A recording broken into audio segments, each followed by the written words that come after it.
How to start this off because it has been a long time and I would like to apologize. Sorry. I got no excuse. I just took a break. For my break, I spent 10 days with my friend from the US called Eric. He came to Tokyo for 10 days and we just adventured around and just had a really good time. First time, akurazushi. Whoa. Is it chicken? Oh, yay.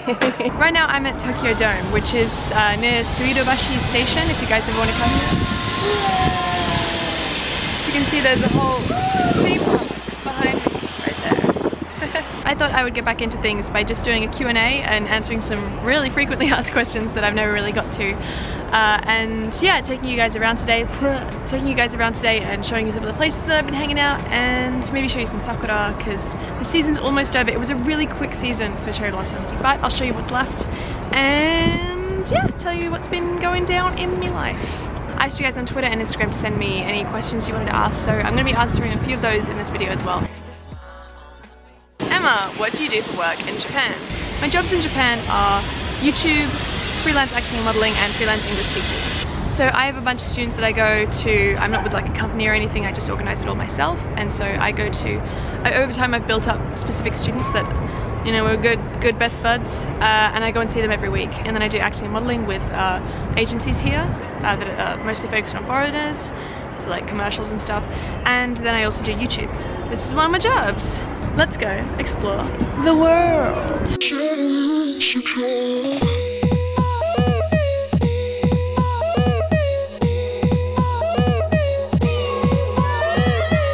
Where am I now? Shinano-machi is where I am. I just want to show you right over here is a building that I've never seen before. Look at that building. So just looked it up. This building is the Meiji Memorial Picture Gallery. Look at that.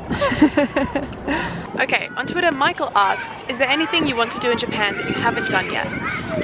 Actually, I really want to travel to Hokkaido. I've never been to Hokkaido. I really want to go to the snow festival, but I think I missed it this year, so maybe next year. On Instagram, I'm going to say Kurdrodk or Kurdrodk asked, have you had any moments in Japan when you're like, that's it, I'm going back home? So far, I actually haven't had any moments like that. I think I've been really lucky. For me, it was a really interesting time to come to Japan. I went to high school, and then as soon as I finished high school, I went to university in a different town, so I kind of, you know, got distant from all my high school friends, and then I got university friends. Then over the course of university, by the end of it, I had a few close friends, but everybody else kind of split off in their own direction as well. And my best friends went to France to go to clown school. So I didn't really have many roots in Australia except for my family. Aline KD asks, how long are you planning to live in Japan for? And also, did you study Japanese at BCE, HCE, uni? So I'm planning to live in Japan. I'm pretty confident in saying the next 5 years, but you know, the future changes, times change. I don't know how my feelings will be. I don't know, it's a difficult thing.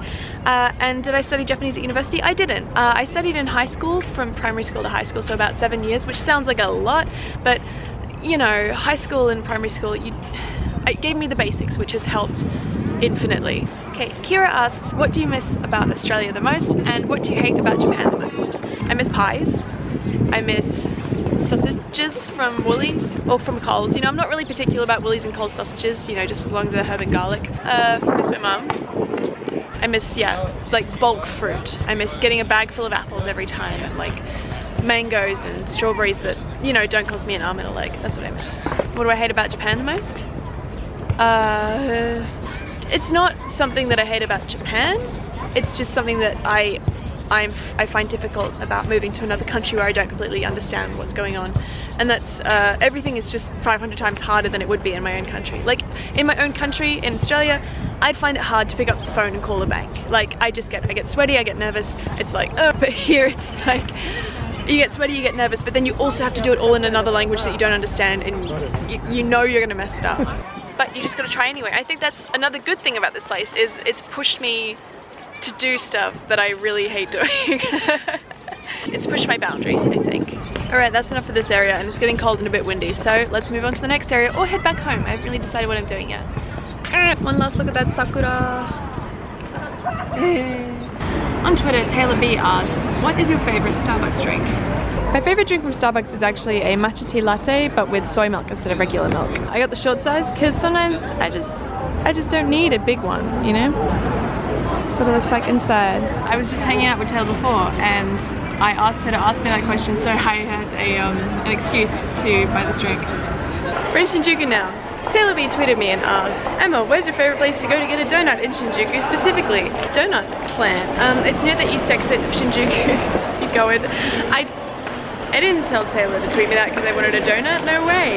They do soy milk donuts, so that's why I like them. They're always changing the flavors as well. So this one I got today is a banana soy milk donut. I don't know how I feel about banana, but we're just gonna give it a red hot go. It's kind of a mix between like candy banana and real banana, but I like it. Thanks for the question, Taylor. I was gonna add some more questions here, but Shinjuku's too intense for me, so let's go home.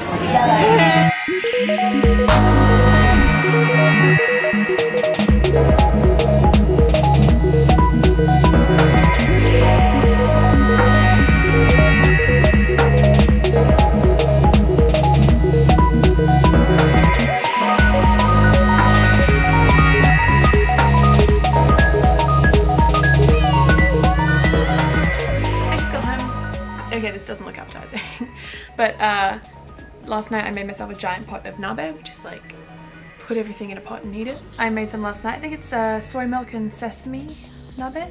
I got a bunch of stuff in a pot, so I'm gonna eat it. I'll be right back. Also, got a ring light from Kim because she was moving. What do you think? Is that too white? So this is the lowest the light goes, and if we want to pump up the jam, let's do another frequently asked question. My feet stink. Why do my feet stink? That's a frequently asked question I ask myself. Another frequently asked question is, why did I move to Japan? First time I came to Japan was 2012 with a school trip, and we were here for about 2.5 weeks, and I was like, wow, this place is amazing. After that I came here on a holiday with my family, and I had like a moment to walk around. I remember I walked down the street, just a random street in Tokyo, just by myself for like 10 to 15 minutes. And the feeling of being by myself in this country, I was like, woof, yeah, I really like this. Also on that walk, I found a potato on the ground. I think a box of sweet potatoes had fallen off a truck, and I found a potato on the ground, and I call it street potato. And I kept it in my room till we had to leave, and then I threw it away. And then I came here again with an ex-boyfriend of the time, and now I'm here. I just felt at home in this place. Oh, this question I really like. This is from Julian X Strand, or at the Fish Slappy. They said, yay, Q&A video. You seem to be 100% yourself in your videos. So any tips on how to find your own voice on camera for YouTube? You're awesome. Thank you very much, Julia. I appreciate that. So being 100% yourself, that's a really interesting concept to me, because we are all different people in front of different people. Like, I act differently in front of my mum than I do with my best friend, or with a person I don't know, or a student, or whatever. So this idea of being 100% yourself is kind of interesting, because what is 100% you? Like, is it when you are by yourself eating a bag of chips with like your chin tucked under, you got like Netflix on your lap and you're just chowing away? Or is it when you're happiest, or when you're in your most sad? Like, what is 100% yourself? YouTube is also difficult in a way to get used to talking to a camera, because in normal conversation, the way that you figure out who you are with that person is, you know, you get feedback. You tell a joke and you see them react in a certain way, and you realize what their humor is, or you talk about a certain topic and you see the way that they react to that, and then you know how they feel about that kind of stuff. So that helps you determine what you're like in front of that person. But the thing is, the camera is just this blank slate, and you have to kind of figure it out. I thought way too much about this, but I thought about that a lot, because when I first started talking to a camera, I found that I was trying to mimic other people without realizing it. I would start it, be like, hey guys, how's it going today? And then I realized I couldn't talk. I was like, I just sound really bizarre, and I couldn't figure out what I wanted. So I thought about it a lot. Yeah, and I realized the way into really accessing myself is to just be honest, which I know is completely dangerous on the internet, but a way that gets me into it is I get my camera out, and even if I'm feeling a bit off, or if I'm feeling completely ready, I'll get my camera out and I'll just have a conversation. I'll just say, I feel tired today. I don't really know what's going on. I feel sick, and I don't know how I'm gonna make a good video today. But I ate a sweet potato for breakfast. That was good. I'll just do anything. I'll say whatever's on my mind. I'll reveal my deepest, darkest secrets if that's on my mind. And once I get that out, it feels like I've told you. But then I edit that out because I can't tell you my deepest, darkest secrets because that's too scary because I'm a complicated lady. Anyway, I love that question. Sorry, I got way too into that. I want to make a cookie in a mug. So I could do that while doing this. Okay, let's do that. That's a lot of sugar. Okay, I'm just gonna put this butter and sugar in the microwave. Tell me what you think of the ring lights. Tell me if it's working, if it's nice to have all that. Just, it's so white, like me. So I've melted the butter and the sugar. Now I'm going to add half an egg. Oh, it's a bit more than half an egg, but we will survive. Vanilla, vanilla, vanilla, vanilla, vanilla, vanilla. This is dairy-free chocolate, by the way. I gotta put this in the microwave. Be right back. This is the cake I made. It's fluffy and delightful. Look at that. It's got chocolate in it. Yes, yes. Great Mate 88. That's such a good name. Great Mate 88 says, "What happened to that tiny chair? Do you still have it?" I sure do. Here he is. PDR-san, or Duncan, asks, "What is Japan?" Well, let me tell you. Japan is... Japan is... Japan is...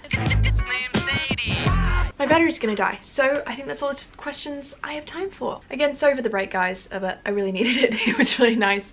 And I've got a few sponsored videos coming, and yeah, I'm really excited to travel more and film some more videos for you guys. Also, right now, I'm happy. I'm really good. Thank you so much for watching. If you enjoyed this video, please give it a thumbs up, leave a comment down below, hit subscribe if you want to see more videos like this, or not like this. It'll be travel and Japan and me and talking and life and stuff. Anyway, thanks for watching, and I'll see you guys in... Oh, get ready for the new outro. And I'll see you guys in the next video. Johnny.